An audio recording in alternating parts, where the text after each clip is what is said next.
नतीजे आए थे और आज भाई साहब उसका असर ये देखने को मिला कि 2:30 बजे के बाद तो यहाँ पर सीधे सीधे 10% की लोअर सर्किट ही लग गई। 160-165 रुपए के आसपास ट्रेड कर रहा है। गिरावट डेफिनेटली आज बहुत बड़ी यहाँ पर देखने को मिली है। कल इसके रिजल्ट्स आए थे, बात करेंगे वीडियो में उन सारी चीज़ों के बारे में, लेकिन उससे पहले अगर आपने अभी तक चैनल को सब्सक्राइब नहीं किया है तो प्लीज़ अभी इसे सब्सक्राइब कर लीजिए, क्योंकि आगे भी बहुत सारे वीडियोस हैं जो आपको काफ़ी ज़्यादा हेल्प करेंगे। तो शेयर प्राइस आज काफ़ी हद तक गिरावट आई है, जबकि पिछले एक महीने में देखो तो अभी भी तकरीबन 60% की तेज़ी है। 100 रुपये का शेयर था ये, शानदार तेज़ी आई थी, शानदार 180-185 पे गया था ये, और आज जाके गिरावट आई है। देखो नतीजे से पहले की काफ़ी बड़ी रफ्तार हमने यहाँ पर देख ली, अब गिरावट आई है जो कि मेरे हिसाब से हेल्दी करेक्शन, थोड़ा सा और करेक्शन यहाँ पर और आना चाहिए, और मेरे हिसाब से 20-22% की गिरावट यहाँ पर आनी चाहिए। उसके बाद खरीदारी के मौके शायद बनते नजर आ सकते हैं। एक साल में देखोगे तो 95% का ग्रोथ है, और ऐसी तेज़ी अगर आप देखो तो ऐसे नहीं आई, इतनी बड़ी तो नहीं आई, क्योंकि ये 88 रुपये का शेयर था जून महीने में, ठीक है। पिछले महीने ये 88 रुपये का शेयर था, डबल हो गया, ये डबल से भी ज़्यादा हो गया था, ठीक है। अगर आप 185 रुपये का लेवल काउंट करते हो तो डबल से भी ज़्यादा हो गया था ये। बाद में गिरावट यहाँ पर आई, इससे पहले भी थोड़ी बहुत तेज़ी बनी थी यहाँ पर, लेकिन अगर आप ग्राफ देखोगे 5 साल का तो ऐसी रफ्तार पहले भी आई थी कि शेयर जो था वो 50 रुपये से ऐसा भागा कि 123 पे चला गया।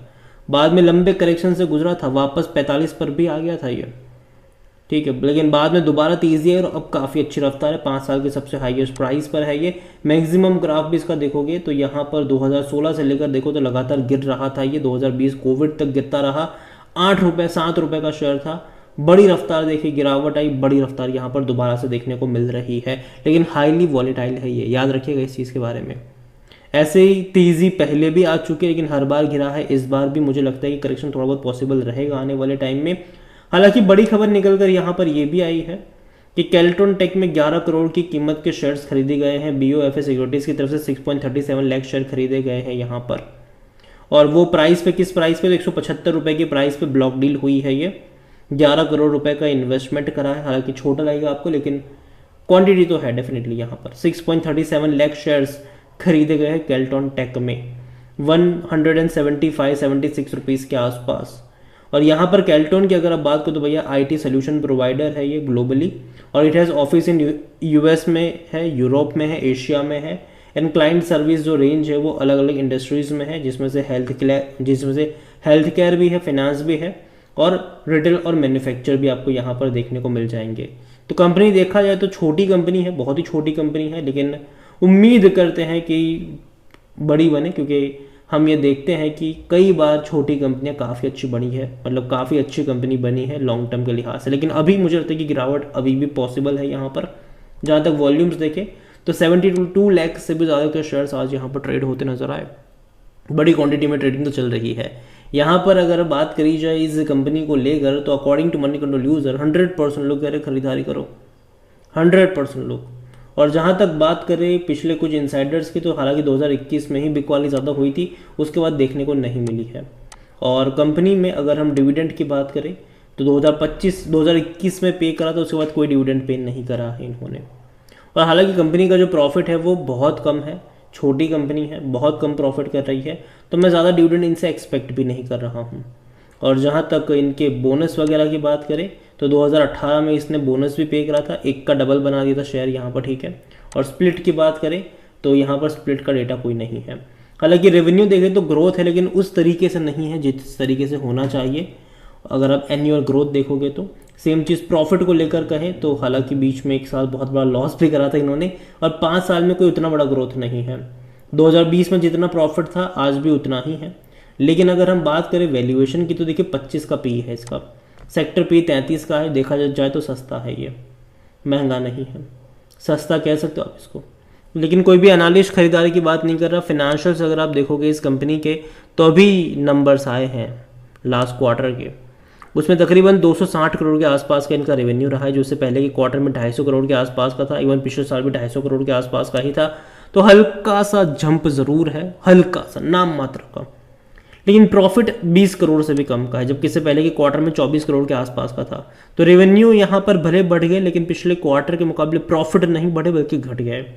हालांकि पिछले साल के 15 करोड़ के मुकाबले तो आपको ज़्यादा ही लगेगा, लेकिन पिछले क्वार्टर के मुकाबले यहाँ पर प्रॉफिट जो है वो कम है, जो कि देखा जाए तो अच्छी बात नहीं है। अच्छे प्रॉफिट्स होने चाहिए यहाँ पर, क्वार्टर ऑन क्वार्टर प्रॉफिट में भी जंप हमें दिखना चाहिए, तब जाके हम कहते हैं कि हाँ लॉन्ग टर्म के लिहाज से कंपनी अच्छी है। और जहाँ तक शेयर होल्डिंग के बारे में अगर हम देखें तो प्रमोटर के पास 51.94% की होल्डिंग है और प्रमोटर की तकरीबन 8.67% की होल्डिंग गिरवी भी है।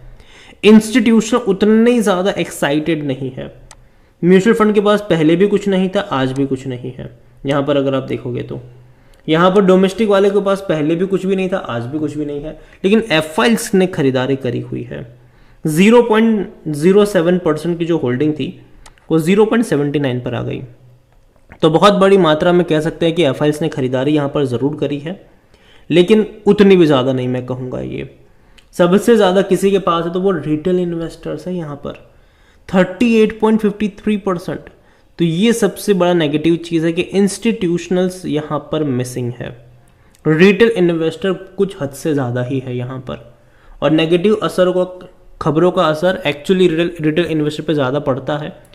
यहाँ पर अदर पार्टीज़ के पास 8.73% की होल्डिंग है। और हालांकि ये मार्च क्वार्टर का शेयर होल्डिंग पैटर्न अभी तक जून का आया नहीं, जैसे आएगा उसके बारे में भी बात करेंगे, लेकिन जो पैटर्न मार्च का था वो बिल्कुल भी एनकरेजिंग तो नहीं था, लेकिन फिर भी पैसा डबल तो करा है, ठीक है, इसने पिछले एक महीने में। और जहाँ तक बात करें इस कंपनी को लेकर तो अगेन मैं कहूँगा कि ऐसे मूव्स अगर आप देखोगे तो पहले बने हैं। शार्प मूव्स अगर आप देखो तो 50 रुपये से भी नीचे था, 123 पे चला गया, डबल से भी ज़्यादा पैसा बनाकर दे दिया था इसने, ठीक है, लेकिन बाद में हुआ क्या, भारी भरकम गिरावट से गुजरा।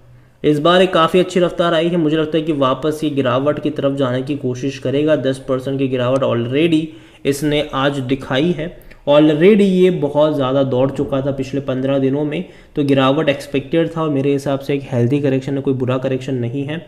और एक्चुअली में ऐसे करेक्शन आने चाहिए बाज़ारों में, क्योंकि हालांकि देखो अभी भी इसका जो वैल्यूएशन है वो उतना महंगा नहीं है।